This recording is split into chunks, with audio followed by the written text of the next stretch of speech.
Hi, my name is Christopher Dennison. We're going to be doing our Lab 9 pass off. We're going to be looking at Sally Zyman, who's 36 years old, was an open abdominal cholecystectomy. And we're going to be basically doing a wound irrigation and doing a new dressing, wet to damp dressing change on the patient. And yeah, because that's doctor's orders, because they had complications to close it during surgery. All right, so it is open. We're going to wash our hands at the nursing station. I'm going to go assemble my equipment, knock on the door. She's going to let me in. I'm going to provide privacy. I'm going to say, hi, my name is Christopher Dennison. I'm going to be your student nurse for the day. I'm going to write my name on the whiteboard. I'm going to wash my hands in here as well. And then I'm going to say, all right, can I get your name and date of birth? She's going to say Sally Zyman. She's 36 years old. I'm going to check her wristband to make sure that's accurate. And I'm also going to look for allergies to make sure that anything like tape could complicate this. But it doesn't look like she's NKA, so that's really good for us. All right, and I'm going to say, hi, well, how are you doing? I'm going to basically be assessing her for pain. Are you in a lot of pain right now? Because I'm going to now explain the procedure. I'm going to be doing a wound irrigation on you, and I'm also going to be changing your changing the dressing as well. Is there any questions for me that you like to ask? And are you in any pain? Because I don't want to do this procedure while they're in pain. If they are in pain, I can get them pain medication, or at least wait till they can have pain medication and wait for the therapeutic onset of that to happen. And she says, no, she's solid. She's gotten one earlier in the routine, just barely. So she said she's good on pain, and so that's great.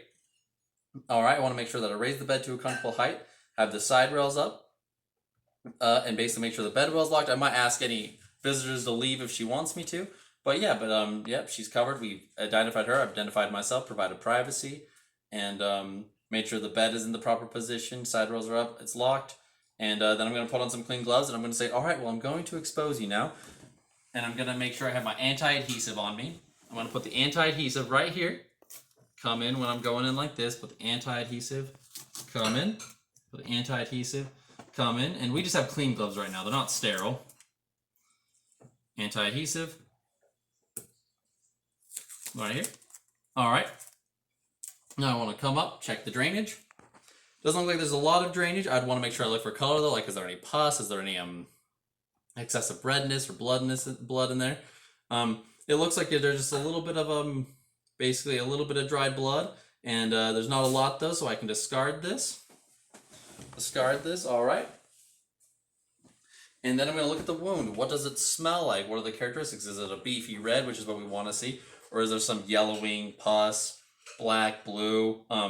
Is there a foul odor? Is it sweet smelling? And so far I don't see any of that, which is really good, but I want to make sure I look at it again once I clean it, just to make sure if there's anything I missed.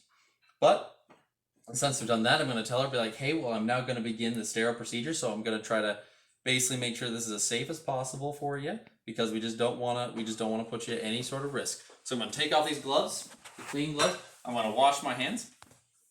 All right, and then I'm going to open this. And I would pretty much just tear it off, but because I have to reuse it, I'm just going to kind of keep it on. All right, that right there. So I can touch it right here.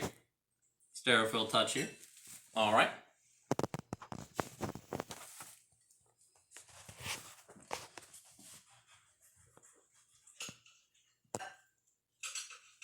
All right.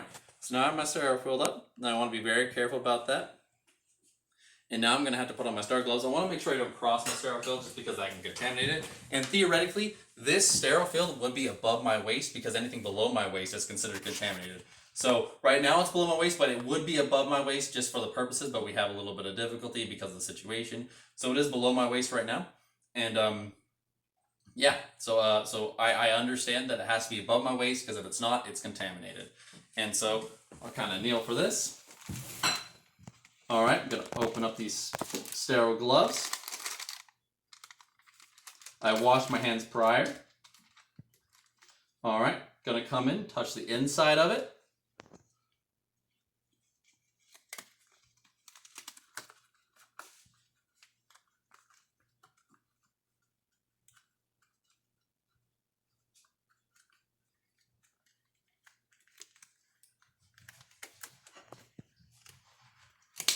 All right, so there we go. I'm going to come in, touch the inside of that.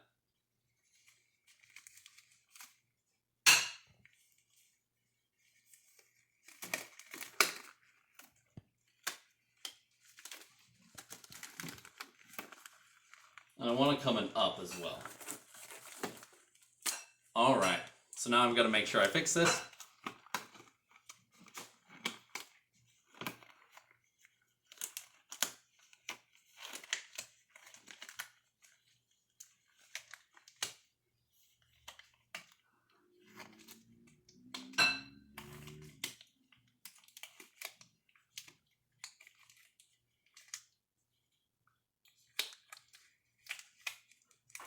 Alright, so we now have our Stera gloves on.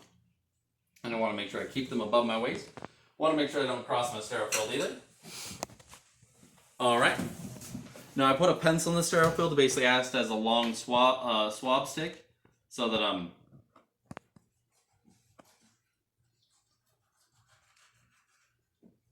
I can measure it.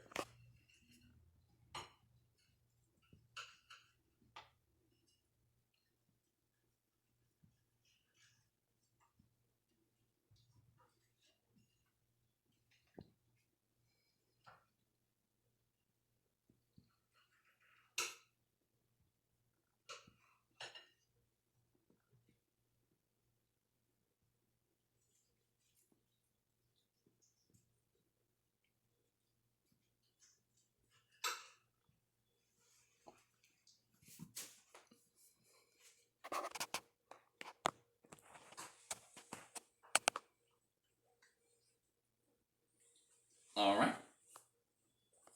So now I have that all done. Alright. I'm going to basically go grab these forceps. I'm going to pick up these.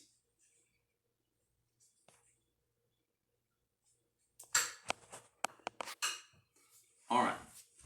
And now I'm going to have to contaminate one of my hands. And when I do, I basically just want to make sure I don't cross my Sterafield at all or do any issues. So I'm going to contaminate this hand. And now I'm going to irrigate this wound. Alright, so I'm going to come over. I have my gauze, and this is going to act as my dam. And I'm basically going to put this down and basically just kind of put some pressure on there just so that all of it flows right there. I want to be careful how I spray this, but I'm kind of irrigating it right there, and then this is going to kind of come and collect it. And as long as the forceps don't touch the water and they don't become wet, then they're still sterile. But awesome. Alright, this is now contaminated. So I'm going to come across, put this right here, and I'm just going to discard it. Right there.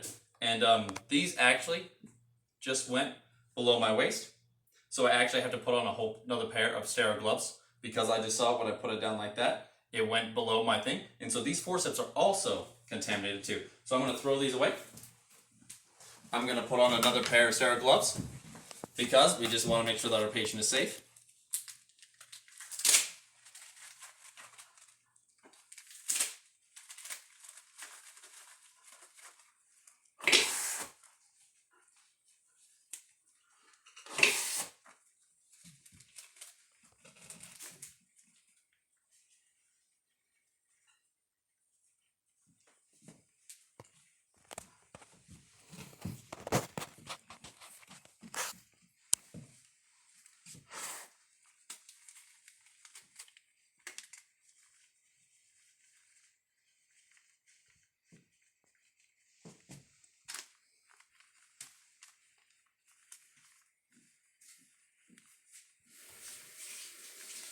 Alright.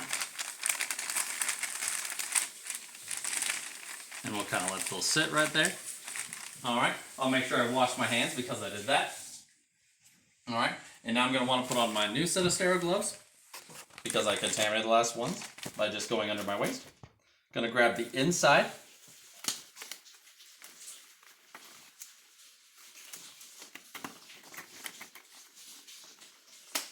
Alright.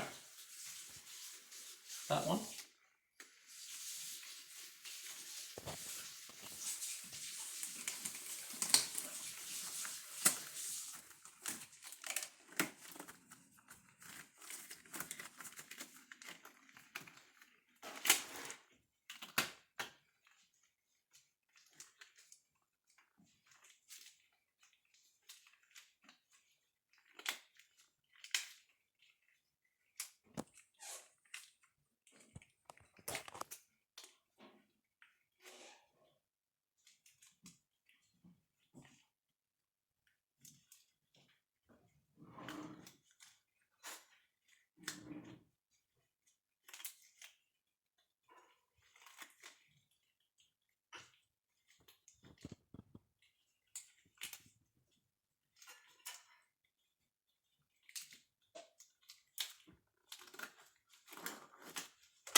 how to fight that sweat.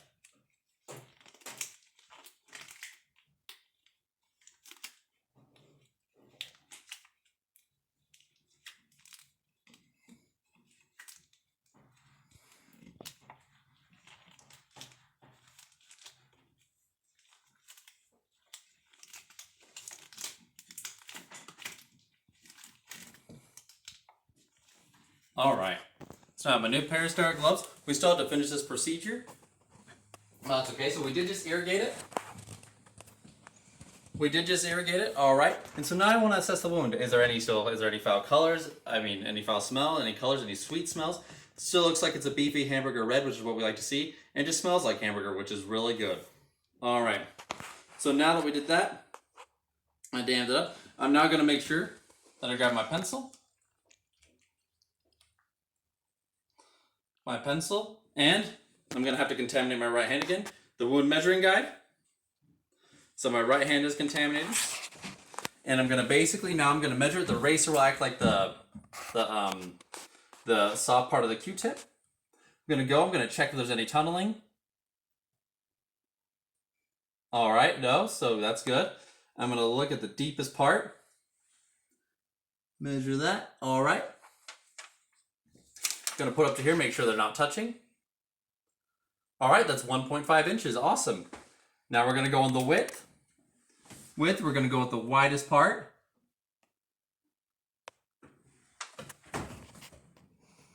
All right, make sure they're not touching. All right, that's also 1.5 inches.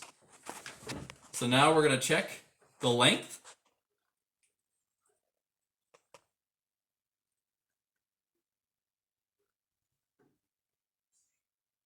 Awesome. All right, it looks like there's 6 inches right there. Nope, that's 5.5. So we got 5.5 inches right there. So that's great. So we have 5.5 inches. This is still contaminated. This is now, we're gonna throw this away. So boom, make sure that everything's above my waist. So boom, throw it away. All right, so this hand's still contaminated. And with this hand, I'm then gonna wet these wipes.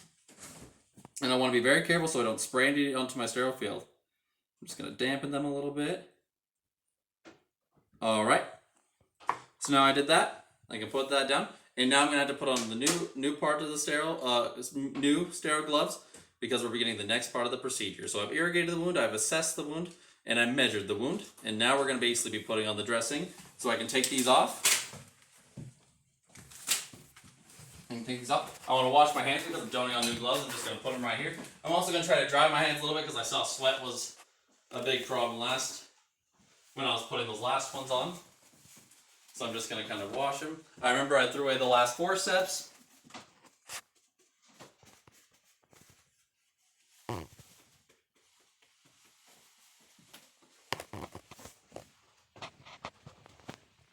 Get fingers.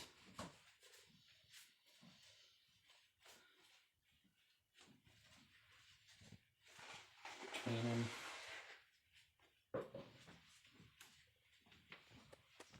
All right, so now we got that. So now we can actually begin on putting the other pair of sterile gloves. Try to come close to you. All right. Going.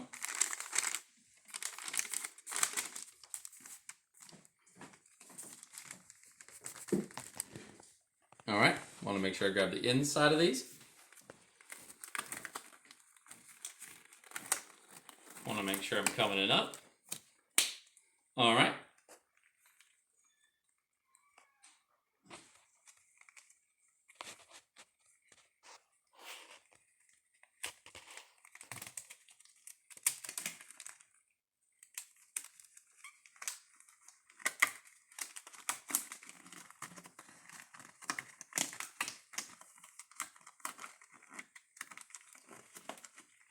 All right. Then I just need to make sure I fix these.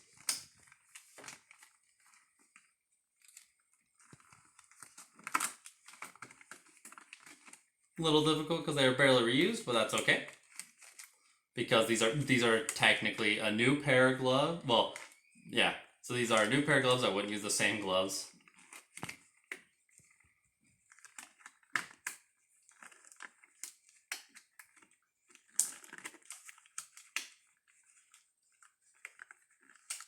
not even sure.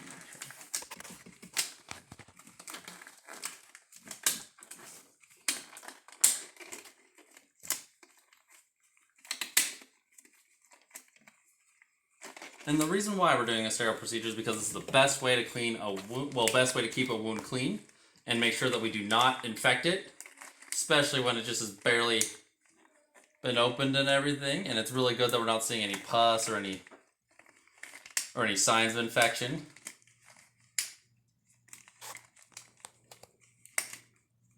Well, that one came on not too bad.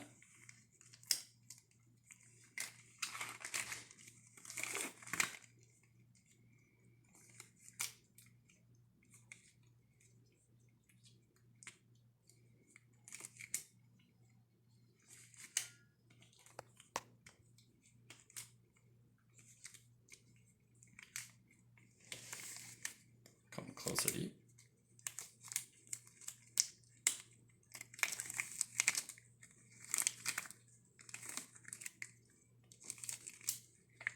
There we go.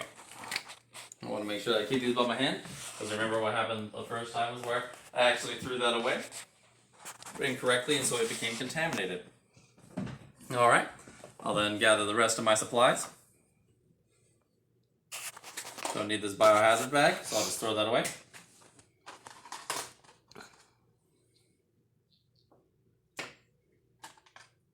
It's my forceps. Awesome. And I don't need those because I already simulated the swab stick. Alright, great. So I've already dampened those, which is perfect. Alright, because now I'm going to have to pack the wound. So, going to grab right there. Kind of wring them out a little bit. Especially they're a little bit wet. Alright. Now I got to be very careful because I don't want to cross my sterile field. But alright. These on. Alright, here goes the first one. Alright. Kind of drop it in there and pack this wound. Alright.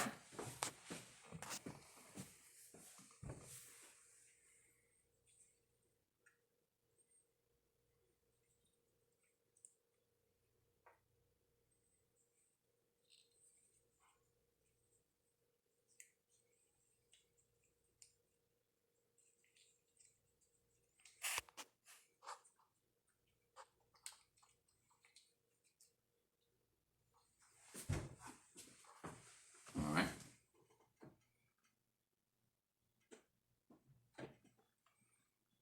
There we go. Looks like I can fit one more in the top.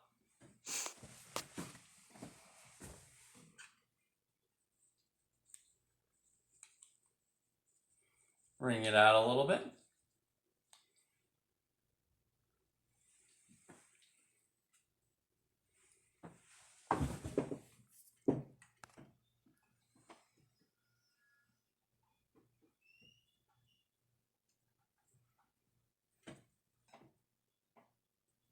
All right, good thing. All right, so I kind of noticed that that one's a little bit bigger than that one. So I might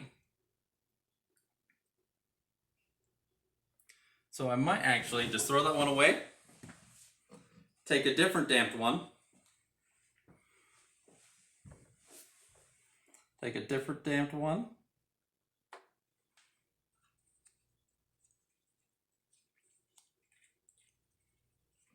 All right. Kind of go like that. Now try to pack that one just slightly better.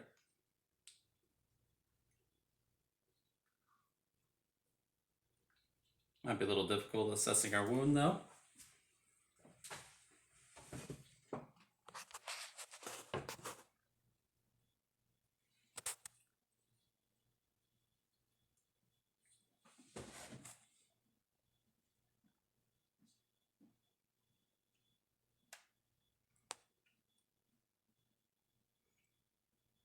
All right, and there we go. All right, I'm now going to throw these forceps away. Oh wait, I need those forceps. That's okay, I'd have to grab another kit. So when I grab another kit, I would have to do that. I can still put on the dressing change though, or better yet, I can actually still use these. But I can put on the dressing first. No, wait, I do have to do this. So, making sure I don't come across. I want to grab a wet one. Right from here. Kind of fold it into a square. All right. And I'm going to kind of clean the skin. One way. Throw this one away, keeping it above my waist. Sorry, I'm so used to going down. That was above my waist though. All right, I'm going to pick this one. All right. And I wouldn't want to kneel like that. It just is going up and down. All right. Wipe. Drop. All right, now I want to get a dry one.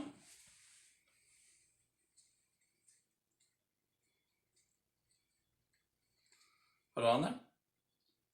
With the dry one, I'm then going to wipe. Discard. Gosh, I'm so used to bending down to keep it above my thing. All right. So hard to simulate that. All right. Then I'm going to come across and give a dry wipe as well. And once I've done that, we're now at the ending of the procedure. All right. Well, then I'll throw this one away because I have to keep it. All right. Now, I want to make sure I grab right there. Only make sure I grab the tops because the one with the blue line, because this is the sterile part. Put it on right there, and I need to make sure I mark how much of the wound is covered by it. But great, so now I'm not so worried about being sterile anymore because I've covered the wound and everything's in there. All right. I'm gonna take these sterile gloves off, wash my hands, I'll put these right here because I have to save those. Wash my hands. I'm going to put on a pair of clean gloves. And I'm basically going to want to make sure, because now everything is now okay, going to want to make sure I grab this tape, and I want to make sure I tape it up properly. I also want to assess the patient's effect, see how she handled this procedure. And with the clean gloves, I want to make sure that I tape it up correctly. The reason why is because if I don't tape it up, especially like at the bottom, the packing could fall out. The packing could fall out, which would be undesirable. Oh, and I wanted to skin prep. So I'd probably take those off and I would skin prep right there to make sure that this tape doesn't like cause any more injury to the skin or anything of that kind. So I would use skin prep. All right, I do have clean gloves on, so everything's good. And then I'll probably tape this bottom part down because that's the bottom with skin prep. All right, so now I've done that with skin prep, and now I can begin cleaning, make sure that the patient's covered. All right, patient's covered. I'll make sure they have their call light. We'll use this as the call light right now since it's already right there. So they have their call light. Make sure they have the overbed with all the possessions. Make sure that the bed's at the lowest setting, the side rolls are up, and the bed is locked. Make sure they're in a comfortable position. They have their call light. Make sure everything's safe around them. And then I basically do some post-education, tell them that we want to keep this clean, avoid really strenuous activity because strenuous activity could open up that wound or make that wound even worse. Basically make sure that we watch for the dressing. We don't want to damage that, or at least do it, because then that would basically defeat the purpose of it being sterile. We also want to make sure essentially what other post-operative teaching I would do? I would basically tell them how they could bathe with it if the doctor says it's okay with the barrier, or maybe they have to use a partial bath, a partial bed bath, or maybe a bed bath because we can't risk it. But I'll teach them how we could bathe them essentially. Maybe the protective device is all the doctor wants. Make sure they're doing okay. Again, assessing their effect. Like how was that? Was that okay? Did you feel a lot of pain or anything? Is there anything else that I can help you with? She says no. All right. Well, wash my hands, gather my equipment, remove the privacy that I put on at the beginning of the procedure, and I would go document essentially on what happens. I'm going to document how the wound looked, the color, the pain she had, any odors, the drainage of the wound, her effect of the thing, any post teaching that I just did, and yeah, and just make sure that everything's okay. I would also do maybe a post assessment in case like there might be any complications. And yeah, and on the post assessment, I would just make sure that she's okay and that she's not uncomfortable. And all right, but I will consider myself done. And and I would have to also make sure that I document the wound measurements. So it was 1.5 inches deep, 1.5 inches width, 5.5 inches long, and I would use the clock system as well. There was no tunneling, which is good. But yeah, and we will consider ourselves done as I clean this up and make sure you go on to my next patient.